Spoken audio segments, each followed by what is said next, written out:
ಇಂಥ ಅದ್ಭುತವಾದಂತಹ ಒಂದು ಹೊಸ ಕಲ್ಪನೆ. ಇವತ್ತು 90 ವರ್ಷದ ಇತಿಹಾಸವನ್ನು ಮತ್ತೆ ಪುನರ್ ಕಟ್ಟಿಕೊಡೋದು ಅಂದರೆ ಅಷ್ಟು ಸುಲಭದ ಮಾತಲ್ಲ. ಈ ಸತಿ ಸುಲೋಚನಾ ಬಗ್ಗೆ ನಮಗೇನಾದರೂ ತಲೆಯಲ್ಲಿ ಇವತ್ತಿಗೂ ಅರ್ಥ ಆಗಿದ್ದರೆ ನಾನು ವಿಜಯಮ್ಮ ಅವರಿಗೆ ಅದರ ಎಲ್ಲ ಯಶಸ್ಸನ್ನು ಕೊಡ್ತೀನಿ. ಆ ಇತಿಹಾಸ ಪುಸ್ತಕದ 2 ಪುಟಗಳನ್ನು ಕೂಡ ನಾವು ಮರೆಯಲಿಕ್ಕೆ ಸಾಧ್ಯ ಇಲ್ಲ ವಿಜಯಕ್ಕ. ಅಷ್ಟು ಸೊಗಸಾಗಿ ಸತಿ ಸುಲೋಚನಾ ಬಗ್ಗೆ ತಾವು ವಿವರಿಸಿದ್ದೀರಾ.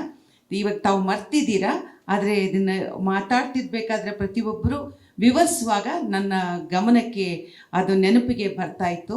ಹಾಗೆ ಶುಭವಾಗಲಿ ಅಂತ ಹೇಳ್ತಾ, ಚಾಲೆಂಜ್ ಇದೆ ಸರ್, ಆದರೆ ಇದರಲ್ಲಿ ಸಿಹಿ ಪಾಲು ಜಾಸ್ತಿ ಕಾಣ್ತಾ ಇದೆ. ಖಂಡಿತವಾಗ್ಲೂ ಬಹಳ ಸಿಹಿಯನ್ನು ತಾವು ಊಟ ಮಾಡ್ತೀರಂತ ನನಗೆ ಖಂಡಿತ ಗೊತ್ತು. ಇವು ಉದ್ಯಮಕ್ಕೆ ಈಗಾಗಲೇ ಹೇಳಿದ್ದಾರೆ, ಸಿನಿಮಾಗಳನ್ನು ಉಳಿಸ್ಕೊಳ್ಳುವಂಥ ಕೆಲಸ ಆಗಬೇಕು ಅಂತ.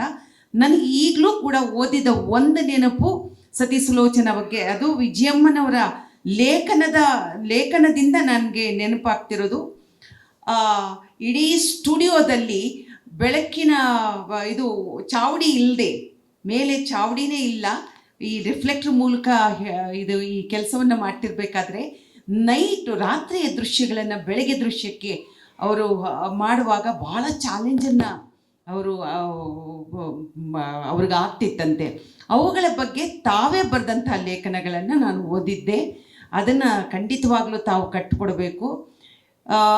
ಅಂದಿನ ಸಂದರ್ಭ ನಮಗೆ ಈಗ 100 ಕನಸುಗಳನ್ನು ತಾವು ತೋರಿಸ್ತಾ ಇದ್ದೀರಾ.